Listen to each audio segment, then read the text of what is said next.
The New Jersey Public Meetings Law was enacted to ensure the right of the public to have advance notice of and to attend the meetings of public bodies at which any business affecting their interests is discussed or acted upon.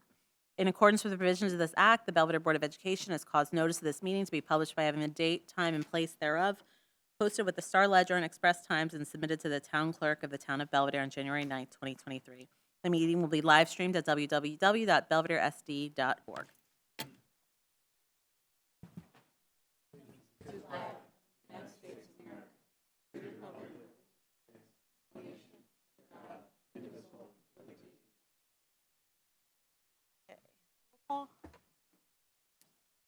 Mr. Ackerman? Mr. Blum?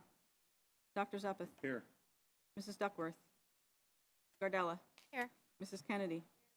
Mr. McElroy? Here. Mrs. Smith? Scott? Here. Mr. Scott? Mrs. Steffen? Here. Mr. Ty? Here. Mrs. Weidlich? All right on to committee reports.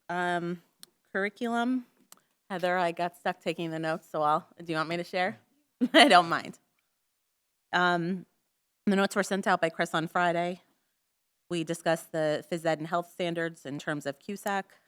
We discussed scheduling at both schools, some course offerings that we're looking to add. We discussed Best Buddies program being added.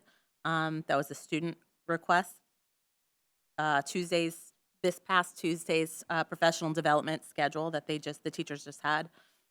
Adding AP Psych for dual enrollment. Linkit Form B, which Chris is going to present tonight. And Bob presented information on a high-impact tutoring grant, so we are also looking more into that. Did everybody get the notes? Questions on the notes? All right, and finance. So finance did not meet. There was supposed to be another meeting prior to this one tonight. But I did send the entire budget out to the full board in the board packet. And so for some of you, it might have been your first glance at the spreadsheets.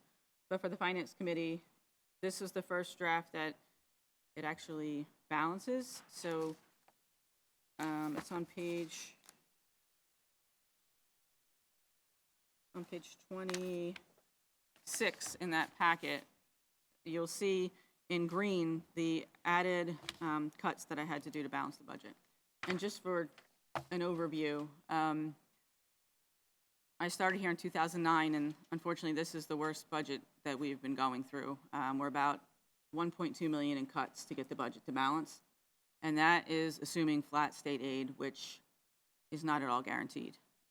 State aid will be out, should be out by next Thursday, and that could increase our issues. The biggest problem that we're facing is number of students. We were definitely almost up to 600 students, and now we've been down below 400 for the past 5 years, with this estimate for next year down to 330 in the high school. The elementary school actually has been growing, so that's a little different, but the high school is definitely the problem. So we're going to have to make some staffing changes to align the number of staff with the number of students attending. We did set the tuition with the sending districts at $19,100, which is a $900 per student increase. Again, tuition goes up when you have less students to spread it over without the costs going down.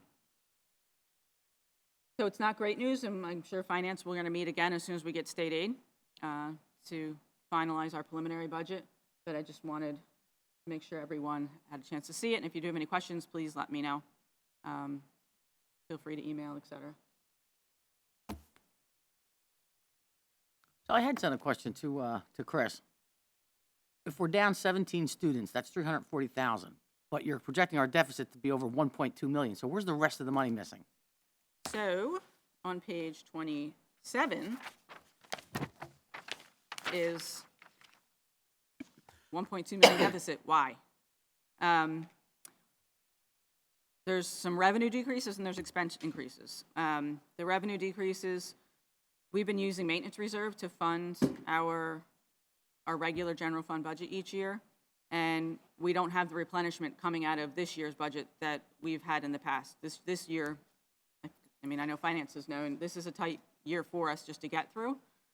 So we're not going to have the excess available to push to next year.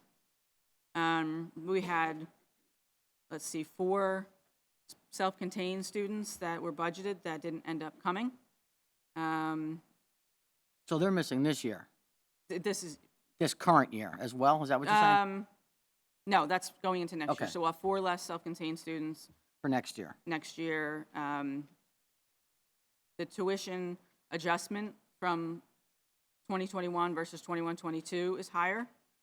And we have 14 less kids paid versus a $300 less per student actual. So every 2 years we true up. Right. And this is part of the true up. And then we have 17 less kids projected between the years, so that's about another 140,000. And on the expense side, we've got 3.2% salary increases, which Don't is, we budget for that, though, when we set the, when we negotiate the contract? Doesn't that then flow into the budget? You don't do that?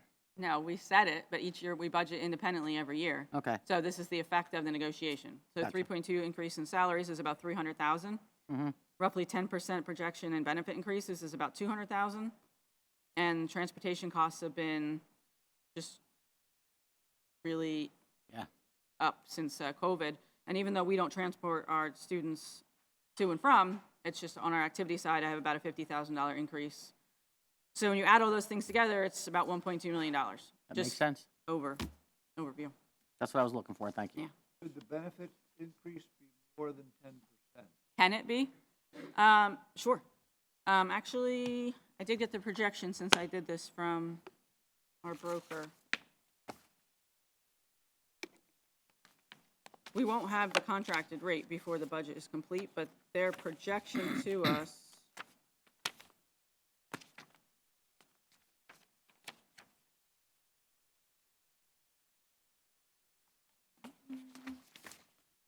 is 11%, so it's going to actually be slightly more than what I had on that original sheet when I was just wanted to kind of give you the overview. How did we get here? But the 11% is in the draft that you have. Other questions or comments pertaining to finance? When is the, when are we getting the numbers? The numbers? governor's address, it should be on Tuesday, the 28th, and then statute says we need to get the state aid by Thursday, then 2 days after. Okay. So once we get those numbers, we'll kind of know, what our next step is going to be. The next meeting is March 15th, which we have planned to approve the preliminary budget because it's due to the county by March 20th. So that's why that meeting's a little early. So that's our next public meeting. Yes. But you want to have finance prior to that, I'm assuming? Yes. Yep. Somewhere between. So the we can 28th pencil that in sometime after next Thursday.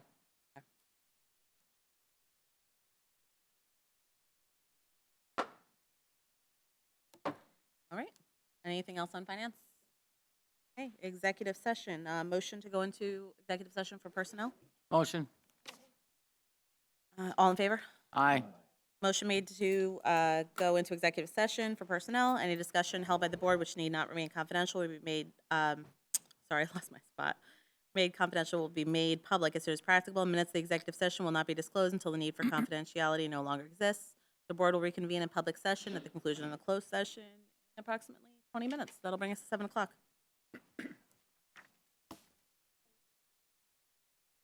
Okay, the New Jersey Public Meetings Law was enacted to ensure the right of the public to have advance notice of and to attend the meetings of public bodies at which any, I don't even think I adjourned to the regular meeting. Motion to adjourn to the regular meeting. Motion. Sorry. Second. All in favor? Aye. All right, here we go. The New Jersey Public Meetings Law was enacted to ensure the right of the public to have advance notice of and to attend the meetings of public bodies at which any business affecting their interests is discussed or acted upon.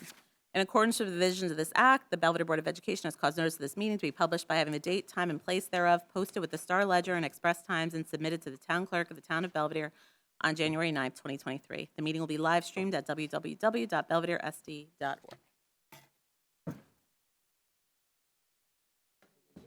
Flag, United States of America, to the republic, one nation, under God, indivisible, with liberty and justice for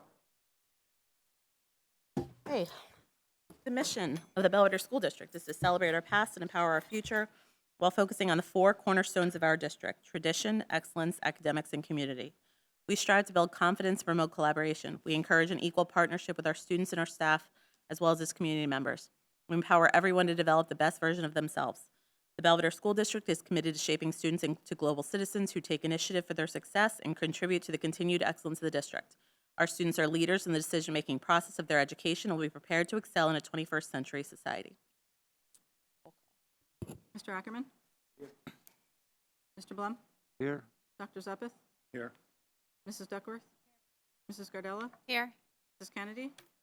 Mr. McElroy? Here. Mrs. Scott? Here. Mr. Scott? Here. Mrs. Steffen? Here. Mr. Ty? Here. Mrs. Weidlich? Okay. Public participation. No? Seeing none? Hi, Andrew. Okay, correspondence. I don't have any. Done? Okay. Superintendent's report. Okay, thank you. I got a few things before we do the goals update.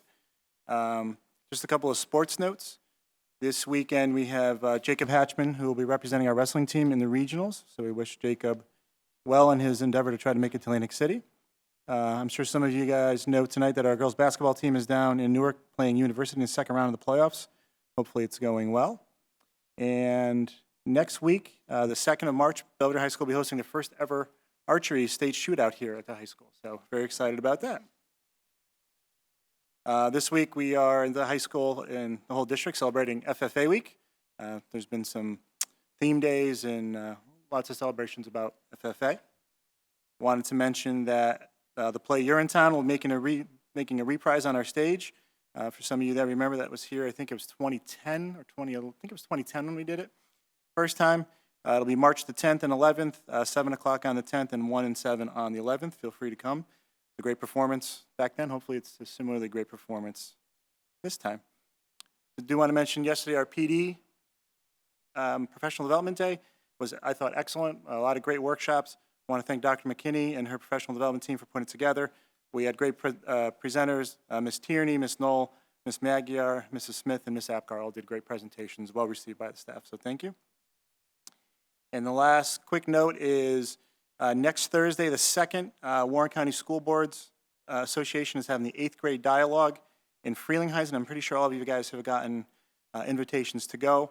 Gloria Ligon from Belvidere Elementary School is going to be our representative there. So I plan on attending, so hopefully other people will be able to go too to see that dialogue. Last year I heard it was very good. So Dr. McKinney, you want to come up? We're going to just go for one of my goals update. Obviously this year was about student performance. Specifically moving students over on the SLA. So we're going to talk a little bit about our Linkit scores. And just, there was a motion on the agenda under education for the waiver to utilize our district-wide assessments to prove our student growth. So we're going to do that right now. Okay, thank you. All right. So just a quick overview again, as I've shared in the past, the purpose of using the Linkit benchmark assessments is to allow our staff to determine the areas of strengths and weaknesses of our students, and they can use that in classroom instruction and to help gear our curriculum in the right fashion. I know at the elementary school, they're using those skills in their targeted skills classes, which is awesome, and you'll see our results are pretty decent. We're pleased with them. So just real quick, I put together, and I apologize, I know it's small. I don't know if I can make it a little bit bigger. But what I did was I put the school year 2020 and in comparison to the school year 21-22 up here so that we could see the differences between the ELA and the math scores. So right here we have the English Language Arts from BHS, goes in order, English 1, English 2, English 3. So in 2020, 2021, for English 1, we had minus 5% growth. We had a 4% growth for sophomore English and a minus 7% growth in English 3. In comparison to last school year, which is an improvement, we only had -2%. So for just a quick example, for English 1, it went from a 49% from Form A, we offer it 3 times a school year. It went from a 49% only down to a 47%. Obviously, we want to see the improved growth, but I'm grateful that those numbers weren't as low as they could have gone. So it's an improvement from 2021. We did grow 3%, which is wonderful. On the flip side, though, you can see English 3, we went from -7% to -10%. So what we do is we go into those areas, that grade level specifically, and look at the areas that our kids are struggling in, and then we have conversations with those teachers to see what they need to focus on in those classes to help our students. Mrs. Poirier and believe Mrs. McHugh, they both teach English, so we have those conversations with them, so that way they can, help the students with those skills that they're struggling in. And then BES, which this is wonderful. Congratulations, Mr. Karabinas, this is beautiful. So you can see in 2021, we had an overall 4% growth. Compared to 21-22, there was an overall 11% growth. So there was growth across the board. You could see grade 3 went from 12% to 20% last year. So it's really nice to see. I don't mind the zeros because at least it didn't go down, so that's good. But again, same thing with the high school. We take the skills, show the teachers all of that information. Mr. Kruba will go over what he did with the teachers at the PD day yesterday, where they actually went over those skills that those students did well on and then also needed assistance with, and the teachers left with a folder of information that they can now use in their classes with their students. Now on to math. For the previous 2 years, overall 5% growth from 2021, and then a 7% growth in 21-22. Again, with the exception of Algebra 2, all of the areas did end up going up. A nice growth from geometry, the 2021 year to the 21-22 year, from 8% to 14%. So it was nice to see that. And math.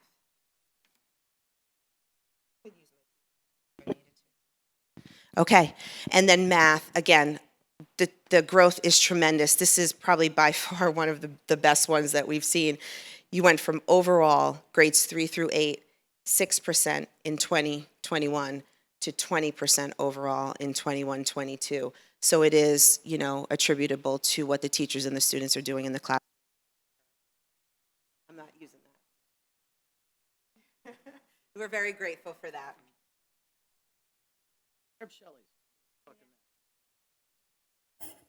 Will it work?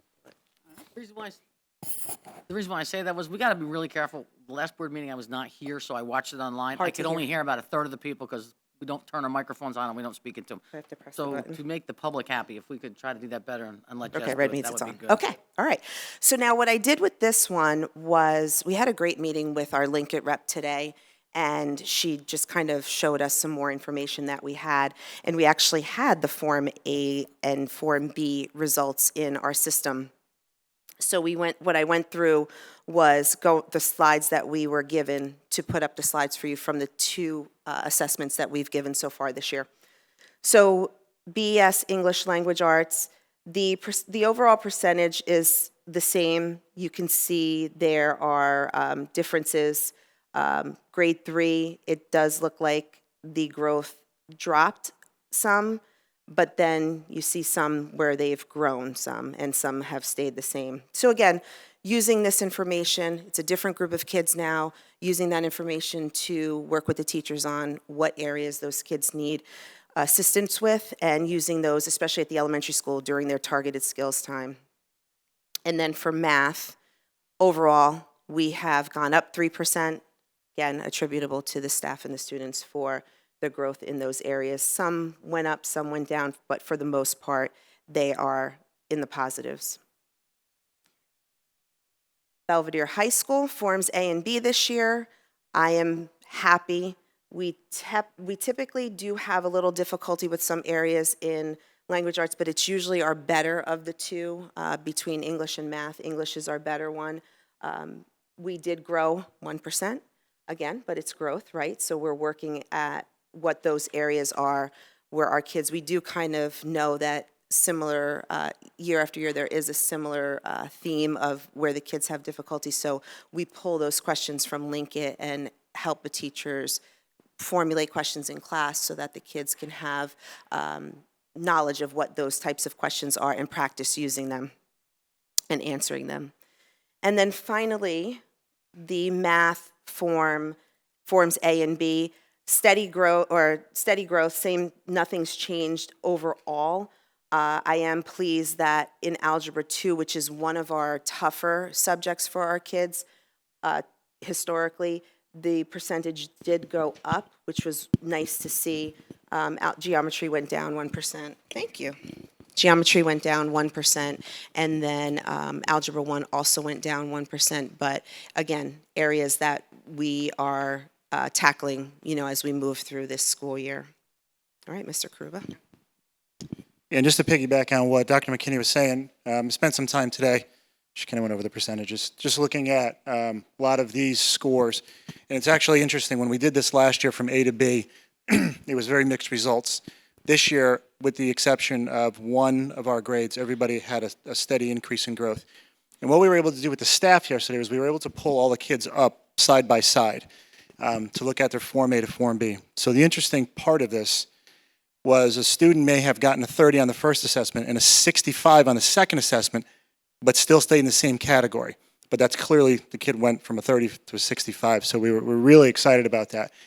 And then one of the things that we were able to look at just today, was there's a predictability factor within Linkit itself. So what they do is they take the kids' historical process and how they've done on tests and how they've done academically, and they predict how they'll do when they take the SLA test.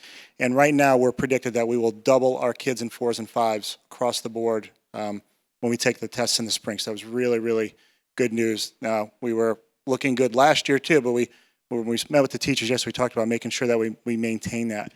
And I think this is interesting data. We talk a lot, and I know Mr. Blum brings it up a lot in our curriculum meetings about learning loss. And I think we're starting to see at least it evening out or leveling out at this point where we're not seeing those sustained losses, especially in math, where we've seen some pretty decent growth, which is usually the opposite for us. So overall, I think we're doing well. Met with the teachers yesterday. It was very complimentary. I think they're doing an excellent job, and hopefully we can maintain that. And when we're back here presenting the SLA scores, we'll be able to show some significant growth for our students. So, and any questions? You gonna send this out so we can see it? 'Cause I will send it out. Obviously can't see the numbers. Absolutely, I'll send it out tomorrow morning. Yep.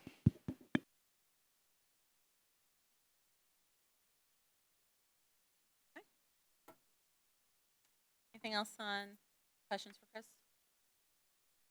All right, moving to policy items. Motion to approve policy items numbers 1 through 7. Motion. Second, whatever. Discussion? Questions? All in favor? Aye. Noes? Abstentions? Personnel. There's only 2, 8 and 9. Motion to approve personnel items 8 and 9. Motion. Second. Discussion?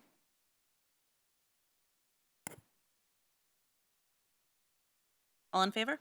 Aye. Okay, move. Roll call. Oh, sorry. That was on me. Mr. Ackerman? Yes.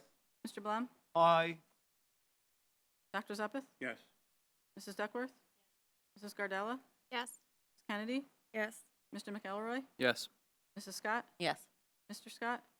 Mrs. Steppen? Yes. Mr. Ty? Yes. Mrs. Weidlich? Yes. Now moving to education items. 10 through 14. 10 had an addendum. Motion? Motion. Second.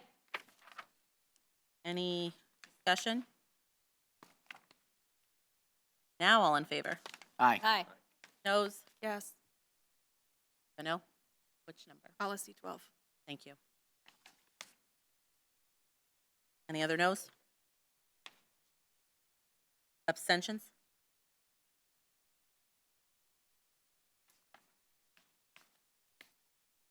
Right, moving. Business items, correct? All right, motion to approve business items numbers 15 through 22. So moved. Second. We need to table number 15.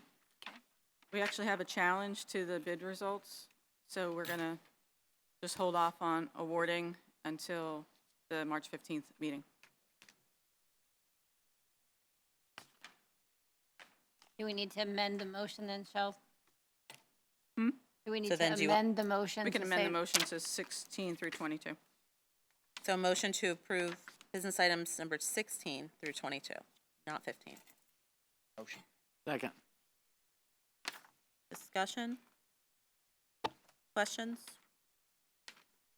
Am I allowed to? It's on. Maybe I turned it off. Sorry. Just so they can hear, it's very difficult. Yeah, so I have a question, and I'm not sure if you can address this out in public. What does that mean that you have a challenge? The number 2 bidder is challenging the bid package that was submitted by the lowest bidder. Okay. So it's under review currently by our attorney. So we're going to just hold off. We don't need to make a decision in a quick time turnaround, so.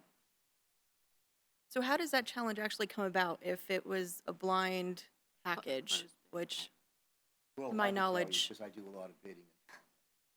Somebody doesn't fill out the paperwork. Morris. correctly. Can you use your microphone, please? I can tell you because I do a lot of contract work.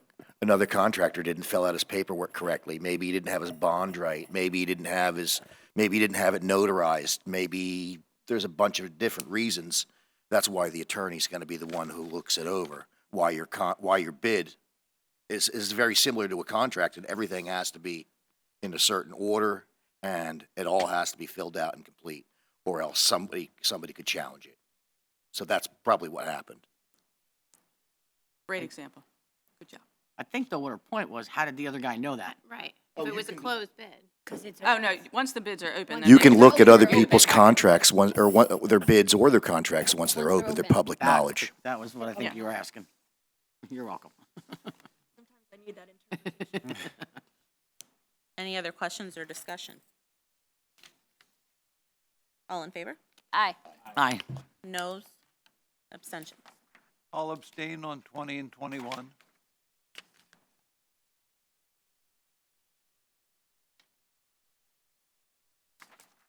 Okay. Continuing business. I have two things. One was, last time we were here, we talked about the NJEFP, which is the people that essentially help with getting the foundation started. Finally got back to me. I told you that they didn't want to do an evening meeting, but I said we kind of needed to. So I did email this out to, I don't know if I emailed just the ad hoc committee or the whole board, but it's March 9th at 5 o'clock. We do need to figure out a venue, but as, you know, Chris said, it's kind of dependent upon how many people we're talking about. I mean, I don't know that it should just be the board. We already made an ad hoc committee from that, so a couple of us are representatives. We need community members to be here. So, I mean, it all depends on, go ahead, Chris. That's fantastic. Okay. PTO. PTO.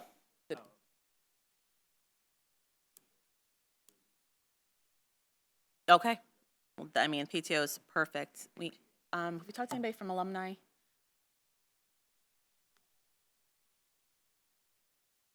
Yep. All right, so now we have a date. I know it's a quick turnaround, but March 9th at 5, whoever can make it. Anybody else that you're thinking about, I guess just email Chris and myself, and we'll kind of gauge how many people, and then send out an email to the board and where it's going to be located. Perfect. Yep. It is. It is Zoom, yeah. She did send me an invite link, so however we want to do that. But they can't come, but it's better than not having them at all. At least they can figure out how to get us started, and hopefully somebody can take the reins on that. I think it's needed more than ever in light of what Shelley was talking about with finance. All right, and then something else that we discussed, I believe, in a finance committee meeting was the sports camps. I know that we approved the dates, but we talked about possibly charging this year. Did we kind of come up with a number? Have the infographics been sent out so parents know they have to pay? No, not yet. We're still working on that. I'll go out shortly. Got to try to figure out what's a fair price to charge per student. That's something we'll probably try to get out like middle next week. Okay. You just gonna try to charge to cover the cost or to make a profit? Just Cover the cost. Yeah.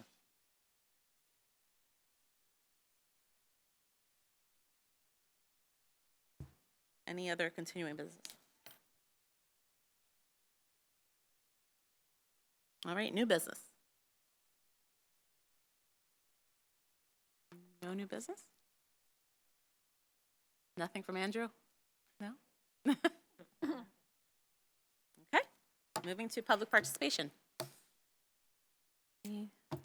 None? Stage is yours, no one? Okay.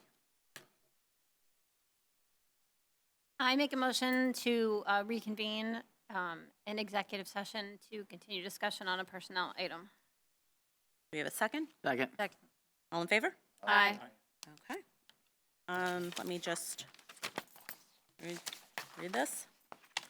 Okay, motion was made to go into executive session for personnel. Any discussion held by the board which need not remain confidential will be made public as soon as practicable. Minutes of the executive session will not be disclosed until a need for confidentiality no longer exists. The board will reconvene in public session when we are finished. And Jen, can we tell people there'll be no action taken at the There end will of this? be no So action there's taken. No one needs to stay if they don't want to. I don't want to make people wait around thinking that we're going to do No action. Just wanna come back and adjourn. All right.